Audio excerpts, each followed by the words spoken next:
Donald Trump, right, making erroneous statements as he has made leading up to this election, casting aspersions on the mail-in ballot process in the United States, the absentee ballot process that a number of Americans have preferred in this election as a result of the coronavirus pandemic. And so we heard two very divergent views from both nominees as this race is now situated on an edge, on a knife's edge, on a cliffhanger. You can describe it in any way you want. The point is we don't know who is president yet. Why? Because none of the candidates have reached the 270 votes, electoral college votes required to win the presidency. And let me explain why that is, Palesa. The swing states. We've been talking so much about those critical swing states that determine whether the blue candidate, as in the Democrat, gets to 270 or whether the Republican, the red candidate, gets to 270. And let's just tell you what happened overnight. You see this red wall in the middle. Donald Trump has exceeded what polls were predicting, particularly in places like Texas and in places like Florida over here, retaining those key swing states that were so pivotal to his election the first time around in 2016. A lot of conversation was about Texas turning blue for the first time since 1976. Donald Trump exceeding expectations, even though polls indicated that Joe Biden was within reach. Florida, of course, was one of the big swing states that if Donald Trump lost Florida, there was absolutely no path for him to get to 270 votes.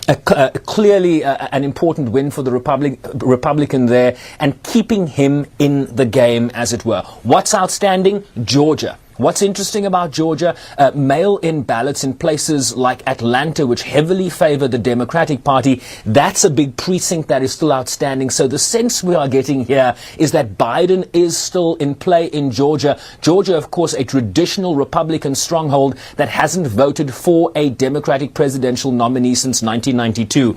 North Carolina, it's trending the president's way, Donald Trump's way. So if we give that to the president, let's go up to Pennsylvania. The president currently enjoying a lead of about 600,000 votes there. Lots of mail-in ballots expected to come in from places like Philadelphia and Pittsburgh, the big suburban and city centers that tend to favor Democrats. But can they eat into a 600,000 vote lead in Pennsylvania? What's interesting in the Midwest is the state of Michigan and Wisconsin. What we are seeing in Michigan and Wisconsin right now is that while Joe Biden was trailing for a long time overnight, he has now eked a lead as some of those mail-in ballots that favor Democrats come in. So it's looking like, with 86% of precincts reporting in Michigan and 97% of precincts reporting in Wisconsin, that it's leaning Democrat at this moment, but we cannot count our chickens before they hatch.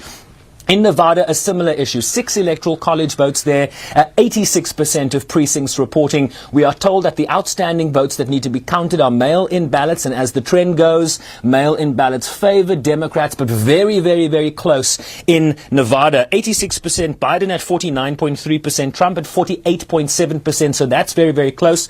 That hasn't been called by all the networks. Arizona, a state that has not voted for a Republican since 1996. That's the state where former Republican Senator John McCain spent most of his time as a United States Senator. That's been called by some of the networks for Biden, the first time since 1992. So Biden looks like he's going to win Arizona, turn that blue for the first time in many, many decades. So we are very much on a knife edge here. You correctly point out that the president continues to cast aspersions, talks about taking these results to the Supreme Court. On what basis, we don't know. The voting continues. The ballots are being counted.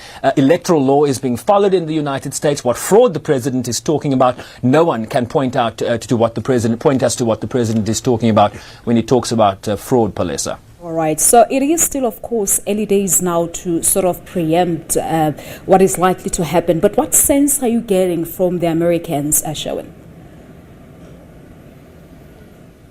Yeah, it's a great question. Listen, the concern here is the statements coming out from, the highest office in the land, Palesa. Any United States president that comes out and talks about fraud without providing evidence about how Democrats is trying to steal an election without evidence, talking about, the fact that ballots that were legally cast in a process that is determined by each state law in terms of election law in this country, to cast aspersions of legitimately cast ballots that are still still being counted in a legitimate process really raises a lot of alarm bells for people within the president's party and certainly for Democrats in this country. You know, the markets have also reacted to what the president has been saying. Let's listen to what a CMC analyst, a chief analyst at CMC Markets, Michael Hewson, weighing in earlier today. Let's listen to what he had to say. I think obviously the fact that we're lower today, markets are lower, is indicative of the fact that there's an enormous amount of uncertainty now about what the outcome will eventually be. Because if you look at the numbers, the path to the White House is still open for both Biden and Trump. I think the biggest wrinkle of all is President Trump's assertion that he's going to go to the Supreme Court. I think that's very dangerous, particularly if he pursues that particular option. I think it's going to be extremely uncertain, and unless we get a clear outcome out of the Electoral College. So I think the further away the eventual winner can get from that 270 level, the better. I think the more clear-cut it is in the final outcome,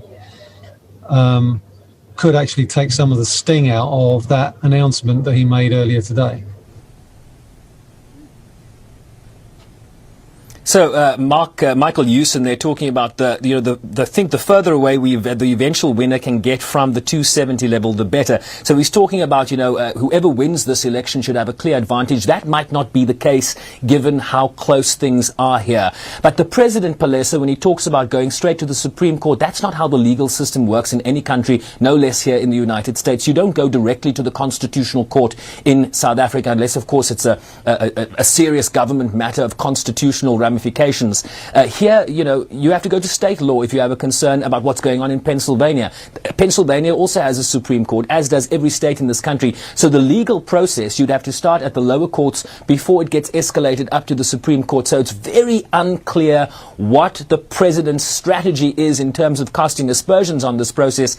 The analysis is that he's concerned that mail-in ballot favors the Democrats in this process, and therefore those ballots that remain untabulated at this point are going to favor Democrats in the hours and the days ahead.